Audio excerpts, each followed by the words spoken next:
Hi hello నమస్తే. Breaking news. ఈ breaking news అని బ్రేకింగ్ న్యూస్లు అన్నీ ఇంగ్లీష్ ఛానల్లో వచ్చి రోజుకు ఒక షాక్ ఇస్తున్నారు వీళ్ళు ఇంగ్లీష్ ఛానల్ వాళ్ళు. ఇప్పుడు కూడా ఒక బ్రేకింగ్ న్యూస్. నేను మధ్యలో ఇలా తుడుచుకుంటూ ఉన్నా, ఏందన్నా రమేష్ అన్న రోజు తుడుచుకుంటున్నావు అని మీకు అనిపించవచ్చు. నాకు ఈ ఐ ఇన్ఫెక్షన్ వచ్చిందని డాక్టర్ ఒక 10 రోజులు నీళ్లు గారుతూ ఉంటే తుడుచుకుంటా ఉన్నాను అన్నాడు. సో మధ్యలో తుడుచుకుంటూ ఉంటే మీరు ఏమనుకోకండి, మరి ఎడిటింగ్ చేయొచ్చు కదా అన్నని మీకు అనిపించవచ్చు. నాకు అంత ఓపిక లేదు, మాట్లాడి తోసేయటం. ఇంటర్నెట్ మాట్లాడతాను డైరెక్ట్గా, నో ఎడిటింగ్స్, మాట్లాడతాను డైరెక్ట్గా యూట్యూబ్లోకి నెట్ వేయటం, ఇదే నా పని. నాకు అంత ఓపిక లేదు ఎడిటింగ్ చేసే ఓపిక. ఓకే, సో మధ్యలో తుడుచుకుంటూ ఉంటా, సో డోంట్ మైండ్. ఇప్పుడు ఒక 10 రోజులు భరించండి. సుప్రీంకోర్టులోకి జడ్జిమెంట్ వచ్చింది, వినండి. Coming in from the Supreme Court, this is a significant observation made by the Supreme Court on reservation. In fact, the Supreme Court has made this observation about reservation, asking if both parents are IAS officers, why seek reservation? That's what the Supreme Court has observed during the hearing. With educational and economic empowerment, there is social mobility. So then again, to seek reservation for the children, we will never get out of it. That is a matter we are also concerned. That's what the Supreme Court has said. In fact, the court has also gone on to say that social mobility is there. Now there are government orders excluding all these people and they are questioning the exclusion. This also has to be kept in mind. So a significant observation made by the Supreme Court on reservation and social mobility. CNN News 18's Ananya Bhatnagar now joins us for more on this. Ananya, a significant... Ananya కోసం ఎందుకులే, social mobility అని ఇప్పుడు 10 సార్లు అన్నాడు. మీరు విన్నారు, వినిపించానుగా. ఏంది అలా బాధ? ఇప్పుడు సోషల్ మొబిలిటీ బాధ, డబ్బులు సంపాదిస్తే సోషల్ మొబిలిటీ వచ్చిద్ది కదా, మీకు రిజర్వేషన్ ఎందుకు అని కోర్టు అడిగిందట. ఏంటి కేసు? తల్లిదండ్రులు ఇద్దరు ఐఏఎస్ ఆఫీసర్లు అయినప్పుడు రిజర్వేషన్ ఎలా ఇస్తారు? షెడ్యూల్ క్యాస్టో మరి ఎస్టీఓ కానీ ఏదైతే రిజర్వేషన్, జాగ్రత్తగా, ఇది చాలా ఇంపార్టెంట్. ఇది దళిత క్రైస్తవులకి కనెక్ట్ చేయబోతున్నా దీన్ని నేను. డబ్బులు సంపాదిస్తే మీకు సోషల్ మొబిలిటీ వచ్చింది కదా, సోషల్ మొబిలిటీ వచ్చినప్పుడు రిజర్వేషన్ ఎందుకు? సోషల్ మొబిలిటీ అంటే ఏంటి అర్థం? ఇప్పటి వరకు ఎందుకు ఎస్సీ రిజర్వేషన్లు ఇచ్చారు? వీళ్ళందరూ సొసైటల్గా షెడ్యూల్డ్ క్యాస్ట్ కులాలుగా పరిగణించబడుతున్నారు కాబట్టి. అంటే ఇది షెడ్యూల్ క్యాస్ట్ కేసో నాకు తెలీదు, లోపలికి వెళ్ళి స్టడీ చేయాలి, మీకు ఎగ్జాంపుల్ చెప్తున్నా. ఒకవేళ ఎస్సీ కేసో ఎస్టీ కేసో నాకు తెలియదు.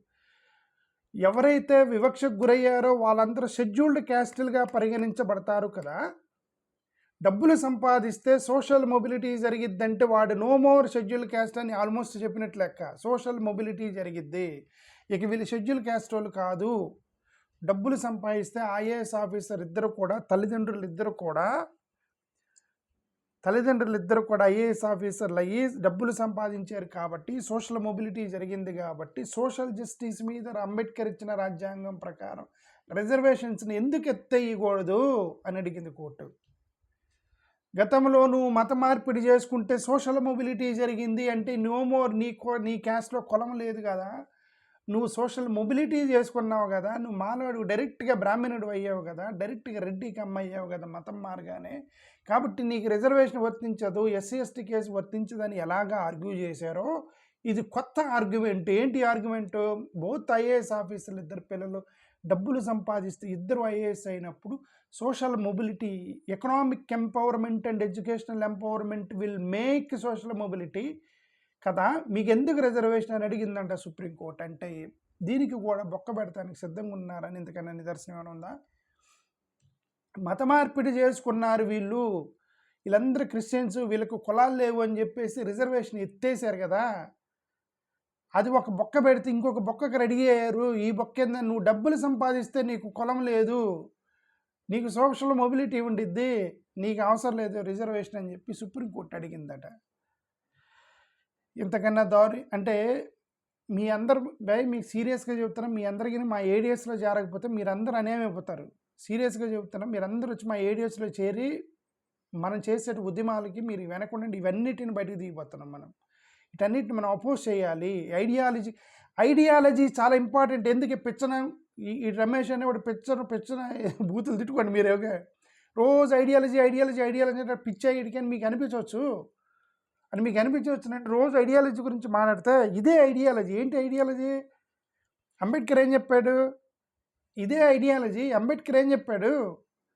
కుల వివక్ష అనేది డబ్బును బట్టి జరగదు, కుల వివక్ష అనేది నీ యొక్క స్టేటస్ని బట్టి ఉండదు, కుల వివక్షని నువ్వు కులాన్ని పుట్టుకతో పెట్టావు, నువ్వు పుట్టుకతో ఈడు మాలోడు మాదిగోడు అని తెలిస్తే ఆడ ఐఏఎస్ ఆఫీసర్ అయినా సరే నువ్వు వివక్ష చూపిస్తున్నావు కాబట్టి కులం మీదనే రిజర్వేషన్ ఇవ్వాలని అంబేద్కర్ పెడితే వీళ్ళు కొత్త సిద్ధాంతాలు తీసుకొచ్చారు. నువ్వు మతం మారితే కులం పోయింది, డబ్బులు సంపాదిస్తే కులం పోయిందని ఈరోజు అడిగారు కోర్టులో. అంతే జరిగింది. ఐఏఎస్ ఆఫీసరు స్టేటస్ని బట్టి మొబిలిటీ జరిగితే ఎమ్మెల్యేలైన మా ఎమ్మెల్యేలు, ఎంపీలైన మా ఎంపీలు ఎందుకు వీళ్ళు ఇప్పుడు రోడ్ల మీదకి వచ్చి మమ్మల్ని, మేము ఎమ్మెల్యేలైనా ఎంపీలైనా మా కులం మీద దూషిస్తున్నారు, మా కులాల మీద అన్యాయం జరుగుతుంది, మాకెందుకు ఇంకా పొలిటికల్ పవర్ రాలేదు, మేము ఇంకా డమ్మీలుగానే ఉన్నాము, పొలిటికల్ పార్టీల్లో డమ్మీలుగానే ఉన్నాము ఎందుకు ప్రశ్నిస్తున్నారు? ఎంపీలు ఎమ్మెల్యేలు అయ్యే డబ్బులు కోట్ల రూపాయలు సంపాదించారు కదా, ఇంకా అప్రెషన్ ఎందుకు గురవుతున్నారు? డబ్బులు సంపాదిస్తే సోషల్ మొబిలిటీ వస్తే ఎందుకు? ఐఏఎస్ ఆఫీసర్లు ఎందుకు వివక్షకు చూపిస్తున్నారని ఏడుస్తున్నారు? సెంట్రల్ యూనివర్సిటీలో రోహిత్ వేముల ఎందుకు సూసైడ్ చేసుకున్నాడు? Such highly influential such high status కలిగిన యూనివర్సిటీ విద్యార్థి అక్కడ కూడా కుల వివక్ష పోనప్పుడు డబ్బులు సంపాదిస్తే కుల వివక్ష పోయిద్దని ఎలా అనుకుంటున్నారు? మతం మారితే కులం పోయిద్దని ఎలా అనుకుంటున్నారు? నాకైతే అర్థం కావట్లేదు. వీళ్ళు ఒకటేనండి, అటు పక్క మతం పేరుతో 20% లేపేయాలి రిజర్వేషన్ని. ఇప్పుడు కొత్త సిద్ధాంతం తీసుకొచ్చారు, ఇక్కడ ఒక 20% లేపేయాలి మనం రిజర్వేషన్ని. డబ్బులు సంపాదించేవాడికి రేపటి నుంచి గవర్నమెంట్ ఎంప్లాయీకి కులం ఉండదు. ఐఏఎస్ ఆఫీసర్ ఇప్పుడు అదే కదా అడిగింది, సోషల్ మొబిలిటీ అనే పదం 10 సార్లు అడిగిన కోర్టులో.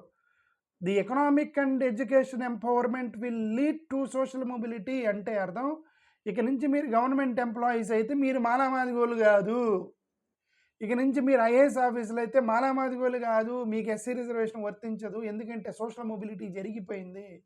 మతం మారితేనే నాకు కులం మారుతుందా, మతం మారితే కులం మారిద్దా అని చెప్పి ఆర్గ్యుమెంట్ చేస్తున్నారు కదా వీళ్ళందరూ. కొత్త ఆర్గ్యుమెంట్ పట్టుకోవాలి, ఇక నుంచి డబ్బులు సంపాదిస్తే కులం మారిందా, డబ్బులు సంపాదిస్తే కులం ఎక్కడికి పోయిద్ది అని చెప్పి ఇక నుంచి హిందువులు తగులుకోవాలి. హిందువులకే చెప్పింది ఇది, క్రిస్టియన్స్కి కాదు. హిందూ సహోదరులారా ఒకదాన్ని ఎంకరేజ్ చేస్తే ఇంకొక దాన్ని తగులుకునిద్ది. మీరు ఒక పక్కన హిందూ సహోదరులు మొత్తం పట్టుకొని వీళ్ళందరూ దళిత క్రైస్తవులకు రిజర్వేషన్ ఎత్తేయండి, వాళ్ళకి మతం లేదు మీరు ఎంకరేజ్ చేశారు. ఇప్పుడు మీకు బొక్క పెట్టారు. ఏంటిది? డబ్బులు సంపాదిస్తే social, economic and educational empowerment will lead to social mobility. ఎందుకు నీకు రిజర్వేషన్ తీసేయకూడదని సుప్రీంకోర్టు అడిగింది ఈరోజు. హిందువుల్ని అడిగింది, క్రిస్టియన్స్ని కాదు. ఎందుకు? ఎస్సీలు అంటే ఎవరు? హిందూ బుద్ధి సిక్కులే కదా హిందువులను అడుగుతుంది. ఈ హిందూ సహోదరులు ఎవడైతే ఈ క్రిస్టియన్స్కి రిజర్వేషన్ బీకండి అని ఎవరితో అన్నారో వాళ్ళని అడిగింది. నీకు డబ్బులు ఉన్నాయి, అందుకనే పక్కవాడితో చెప్తే నీ దాకా వచ్చేది. అందుకే మనందరూ యునైటెడ్గా ఉండాలి. మీరందరూ కూడా హిందూ, సిక్, బుద్ధిస్ట్, నాస్తిక్ ఎవరితో సంబంధం లేకుండా అందరూ వచ్చి ఏడిఎస్లో చేరండి బాసు. మా వాళ్ళు కోఆపరేట్ చేయండి. వాళ్ళు సోషల్ మీడియాలో గొడవ చేస్తున్నారు, సోషల్ మీడియాలో యుద్ధం చేస్తున్నారు ఏడిఎస్ వాళ్ళు. మీరు కూడా సైనికులుగా చేరి ఏడిఎస్లో చేరండి. రిజర్వేషన్స్ని కాపాడుకోవాలి, ఈ యొక్క ఐక్యతను కాపాడుకోవాలి, ఈ యొక్క దళిత సమాజాన్ని కాపాడుకోవాలి. ఎటుటో పోతున్నాయి ఫిలాసఫీలు, ఎటుటో మారుతున్నాయి, కొత్త ప్రశ్నలు వేస్తున్నారు, కొత్త డౌట్లు వేస్తున్నారు ఈ సమాజం మీద. రేపు పొద్దున్న రిజర్వేషన్ కూడా ఎత్తేస్తే మనకి తినటానికి కూడా ఉండదు, మనకి దళిత సమాజానికి. సహోదరులారా, మీరు ఇప్పుడు ఇమ్మీడియట్గా వచ్చి ఏడేస్లో చేరితే నేనేం ప్రధానమంత్రిని అవ్వను, నాకు దాని మీద ఏం లేదు. మీకు సేవ చేయడానికి ఏడేసి పెట్టాను. జారండి స్వామి అంటుంది మేము అందుకు. ఇవన్నీ చూసినప్పుడు నాకు అంటే ఎందుకన్నా ప్రతి దాంట్లో ఏడేసి చెబుతున్నాము అని అంటే ఏం చేయాలి? ప్రతి దాంట్లో ఏడేసి చెబుతున్నామంటే దీన్ని ప్రమోట్ చేయాలి కదా. దీన్ని మీరు వచ్చి జాయిన్ అవ్వంటే ఎలా జాయిన్ అవుతారు? కాబట్టి ప్రమోట్ చేస్తున్నా. మధ్యలో ఇది వచ్చింది. ఐఏఎస్ ఆఫీసర్ చిల్డ్రన్ ఇద్దరు కూడా బోత్ ఎడ్యుకేషన్, ఎకనామిక్ సెక్యూరిటీ అనేది పెరిగితే ఆటోమేటిక్గా క్యాస్ట్ పోయిద్దని ఎలా అనుకుంటున్నారు? డబ్బులు సంపాదించిన ఆటోమేటిక్గా క్యాస్ట్, సోషల్ డిస్క్రిమినేషన్, అది education discrimination and economic discrimination root caused by social discrimination. అది economic discrimination, economic disability education disability not because they are disabled to study, not because of they're disabled to earn, it's because of social discrimination. Root cause is the social discrimination, not economic and education discrimination. అంటే ఎవరికో స్కూల్కి వెళ్ళడం నాకు ఇష్టం లేదు, నేను స్కూల్కి వెళ్ళను అని వాడికి చదువు రావట్లేదు అనుకోండి, దానికి రూట్ కాజు అంటే ఎడ్యుకేషన్ డిజబిలిటీ అంటారు. అది ఏది నా చదువు రావట్లేదు నేను వెళ్ళనండి, ఎకనామిక్ ఎడ్యుకేషన్ డిజబిలిటీ. ఆ ఎడ్యుకేషన్ డిజబిలిటీకి రూట్ కాజు కులం కాదు, వాడికి నా చదువు రాదు నేను పోనంటున్నాడు.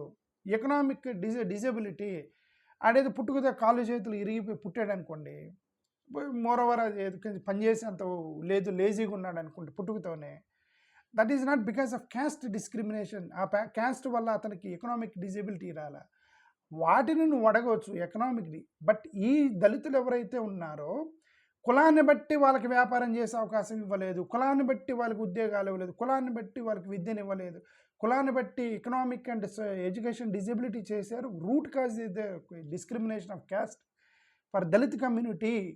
ఈ రూట్ కాజ్ని మార్చేసి పైన ప్రశ్నలు అడుగుతున్నారు. నీ దగ్గర డబ్బులుంటే నీకు ఎందుకు, నువ్వు అంటే రేపు పొద్దున గవర్నమెంట్ టీచర్లు, గవర్నమెంట్ ఎంప్లాయీస్, ఆయన ఎవరో ఒక జడ్జి కూర్చొని తెలుగుదేశం ఆఫీస్లో, తెలుగుదేశం వాళ్ళ ఛానల్లో ఏబీ ఆంధ్రజ్యోతిలో ఒక జడ్జి కూర్చుంటాడు మధ్యలో, జడ్జి రామకృష్ణ అనుకుంటా. ఆయన ఛాలెంజ్ చేస్తున్నాడు. మొన్న ఒకసారి చూసా, మీ దళిత క్రైస్తవులు మొత్తానికి రిజర్వేషన్ బిగేస్తారని చెప్పి ఛాలెంజ్ చేశాడు. ఇప్పుడు ఆయనకే బొక్క, ఆయన జడ్జే.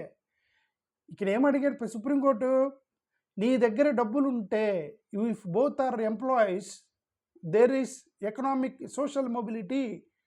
ఇప్పుడు ఆ రామకృష్ణ అనేటువంటి ఎవరైతే దళిత క్రైస్తవ రిజర్వేషన్ బిగేస్తానని ఛాలెంజ్ చేశాడు ఆయన కూర్చొని, ఇప్పుడు ఆయనకి తిరిగింది. ఇప్పుడు ఆయన, నువ్వు జడ్జి అయితే నీకు సోషల్ మొబిలిటీ అంటే నీకు కులం లేదు mister judge, you do not have caste because you have earned money అని సుప్రీంకోర్టు అడిగింది ఇందాక.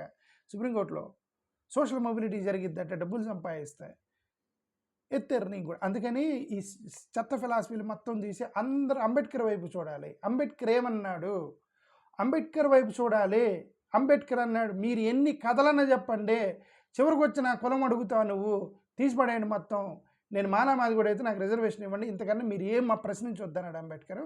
ఏడీఎస్ అదే ప్రశ్నిస్తుంది, మీరు ఇక్కడి నుంచి డబ్బులు ఉన్నాయా లేవా, లేదంటే ఉందా లేదా కాదు. భారతదేశంలో 20% ఎస్సీ ఎస్టీలు ఉన్నారు, మా రిజర్వేషన్ మాకు ఇవ్వాలి. Simple fundamental answer, that's it, right. మీరందరూ కూడా ఏడీఎస్లో చేరండి. థ్యాంక్ యూ, నమస్కారం.